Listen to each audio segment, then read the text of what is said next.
Bidadi township ಜಟಾಪಟಿ ಸಾಕಷ್ಟು ತರ್ಕಕ್ಕೆ ಏರಿತು. ಈ ನಡುವೆ ಕೂಡ ಸರ್ಕಾರ ಈಗಾಗಲೇ 4 ಹಳ್ಳಿಗಳಿಗೆ ಅಧಿಸೂಚನೆಯನ್ನ ಹೊರಡಿಸಿದೆ. ಹೀಗಾಗಿ ಇಲ್ಲಿಯ GBIT ಪರವಾಗಿರ್ತಕ್ಕಂಥ ರೈತರು ಕೂಡ ಸಾಕಷ್ಟು ಸಿಹಿಯನ್ನು ಹಂಚಿ ಸಂಭ್ರಮಾಚರಣೆಯನ್ನು ಕೂಡ ಮಾಡ್ತಿರ್ತಕ್ಕಂಥದ್ದು.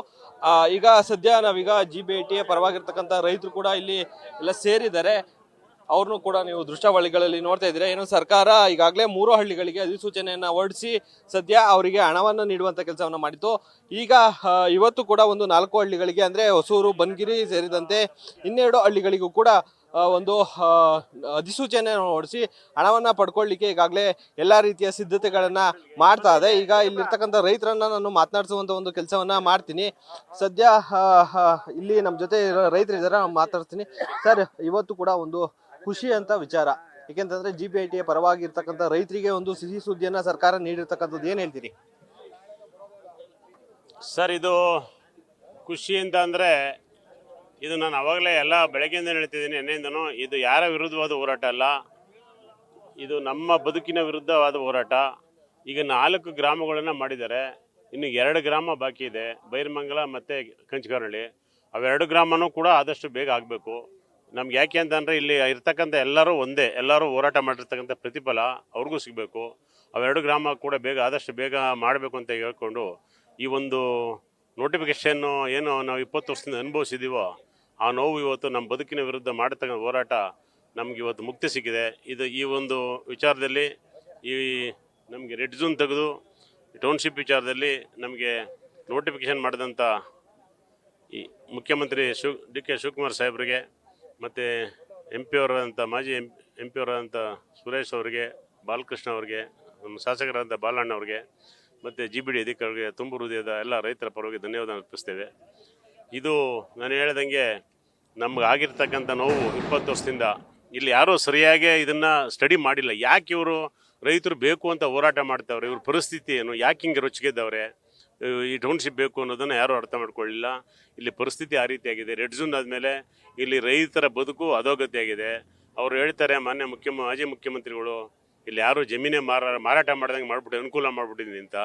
2 ವಾರದಿಂದ 3,000 ಎಕರೆ ಅವರು ರೆಡ್ ಝೋನ್ ಮಾಡಿದ್ಮೇಲೆ ಮಾರಾಟ ಆಯಿತು. ಅದು ಯಾವ ರೇಟ್ಗೆ?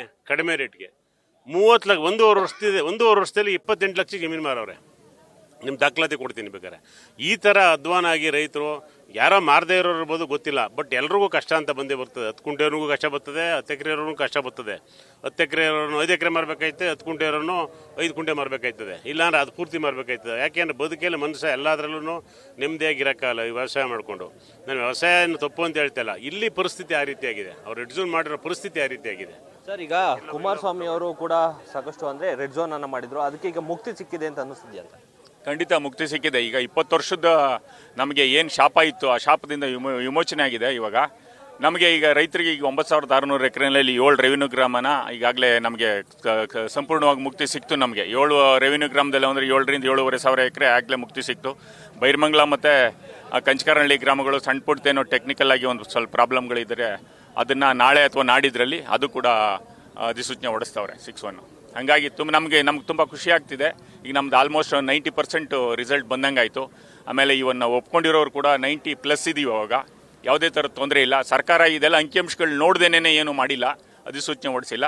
ಹಾಗಾಗಿ ಸರ್ಕಾರ ಸರಿಯಾದ ಕ್ರಮನೇ ತಗೊಂಡಿದೆ. ಅದಕ್ಕೆ ಎಲ್ಲ ರೈತರ ಪರವಾಗಿ ಸರ್ಕಾರಕ್ಕೆ ತುಂಬ ಹೃದಯದ ಧನ್ಯವಾದಗಳನ್ನ ಅರ್ಪಿಸ್ತಾ ಇದ್ದೀನಿ.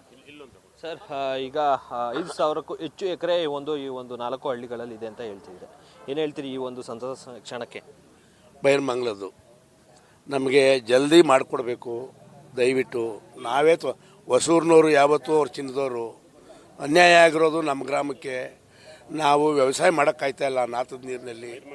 ದಯವಿಟ್ಟು ನಮಗೆ ಬೈರಮಂಗಲ ಜಲ್ದಿ ಮಾಡಿಕೊಡ್ಬೇಕು. ನಮ್ಗೆ 1,500 ಎಕರೆ ಎಲ್ಲ ರೈತರು ನಾವು ಬಾಳ್ ಬಿಟ್ಬಿಟ್ಟು ಕುಂತಿದ್ದೀವಿ. ನಾವು ಅದಕ್ಕೆ ಹೋರಾಟ ಮಾಡಿದ್ವಿ ಹೊರತು ನಮಗೆ ಹಣ ಬೇಕಾಗಿರಲಿಲ್ಲ. ನಾವು ಸೇರಿಗೆ ಬಿಡ್ತೀವಿ, ನಮ್ಗೆ ಹಣ ಬೇಕಿಲ್ದೇ ಇರೋ ಜನ ನಾವು. ಕೆಲವ್ರಂತಾರೆ ಆಸ್ತಿ ಮಾರ್ಕೊಂಡು ತಿನ್ನಕ್ಕೆ ಹೋಗಿ ಕುಂತವ್ರು ನೋಡಪ್ಪ ಅಂತ ಕೈ ತೋರಿಸ್ತಾರೆ ನನಗೆ. ಇಲ್ಲ, ನಮ್ಮ ಚಾನಲ್ ಬೈಲಾಗಿರೋ ಅಧ್ವಾನ ಈ ಇಂಡಿಯಾದಲ್ಲಿ ಎಲ್ಲೂ ನೋಡಲೇ ಇಲ್ವೇನೋ ನಮ್ಮ ಕರ್ನಾಟಕದಲ್ಲಿ. ಆ ಅಧ್ವಾನ ಆಗದೆ ವಾಸನೆ ನೀರು ನೋಡೋಕ್ಕಾಗಲ್ಲ. ಜಲ್ದಿ 6-1 ಮಾಡಿಕೊಡಿ. ನನಗೆ ಇವತ್ತೋ ನಾಳೆನೋ ಆಗಬೇಕು. ಆಗಬೇಕು, ಜಲ್ದಿ ಮಾಡಿಕೊಡಿ. ಇನ್ನೂ ಒಬ್ರು ರೈತರು ಕೂಡ ಇದ್ದಾರೆ, ನಾನು ಅವ್ರನ್ನ ಮಾತನಾಡಿಸುವಂಥ ಕೆಲಸವನ್ನ ಮಾಡ್ತೀನಿ. ಸರ್, ಈಗಾಗಲೇ 5,000 ಎಕರೆ ಅಷ್ಟು ಭೂಮಿ ಇವಾಗಲೇ ಅಧಿಸೂಚನೆ ಆಗಿದೆ, ಏನು ಹೇಳ್ತೀರಿ ಈ ಬಗ್ಗೆ? ಈಗ ನಮ್ಮ ಕಂಚಗಾರಹಳ್ಳಿ ಮತ್ತು ಬೈರ್ಮಂಗಲ ಗ್ರಾಮ ಪಂಚಾಯತಿ ವ್ಯಾಪ್ತಿಯ ರೈತರ ಹೋರಾಟ ಇದು ಜಯವಾಗಲೇಬೇಕು. ಮತ್ತು ಇನ್ನೊಂದೇನಪ್ಪ ಅಂದರೆ, ಈಗ ಈ ಏರಿಯಾದಲ್ಲಿ ನಮ್ಮ ದಲಿತರು ಜಮೀನುಗಳನ್ನು ಯಾರೂ ಸಹ ತಗೊಳ್ತಿರಲಿಲ್ಲ. ತುಂಬ ನೋವು ಅನುಭವಿಸ್ತಾ ಇದ್ರು ನಮ್ಮ ದಲಿತರು ಸಹ. ಆ ಕಾರಣಕ್ಕೋಸ್ಕರ ಈ ಒಂದು ಯೋಜನೆಯಿಂದ ನಮ್ಮ ಈ ಪ್ರದೇಶದ ದಲಿತರಿಗೆ ತುಂಬ ಶ್ರೇಯೋಭಿವೃದ್ಧಿ ಆಗುತ್ತದೆ ಮತ್ತು ಅವರ ಮಕ್ಕಳ ಭವಿಷ್ಯ ಉಜ್ವಲ ಆಗುತ್ತದೆ ಅಂತ ಹೇಳ್ತೀನಿ. ಇದಿಷ್ಟು ಇಲ್ಲಿಯ ರೈತರ ಮಾತಾಗಿರ್ತಕ್ಕಂಥ. ಅಂದರೆ ಸರ್ಕಾರ ಕೂಡ ಸಾಕಷ್ಟು ಸಿಹಿಯ ಒಂದು ಸುದ್ದಿಯನ್ನು ನೀಡಿದೆ. ಹೀಗಾಗಿ ಇಲ್ಲಿಯ ರೈತರು ಕೂಡ ಒಂದು ಖುಷಿಯಲ್ಲಿ ಇರ್ತಕ್ಕಂಥದ್ದು. ಕ್ಯಾಮ್ರಾಮನ್ ಅರ್ಷಿತ್ ಜೊತೆ Mohan, news first, Bidadi. News first ನಿರ್ಭೀತಿಯಿಂದ ನಿಮ್ಮ ಪರವಾಗಿ.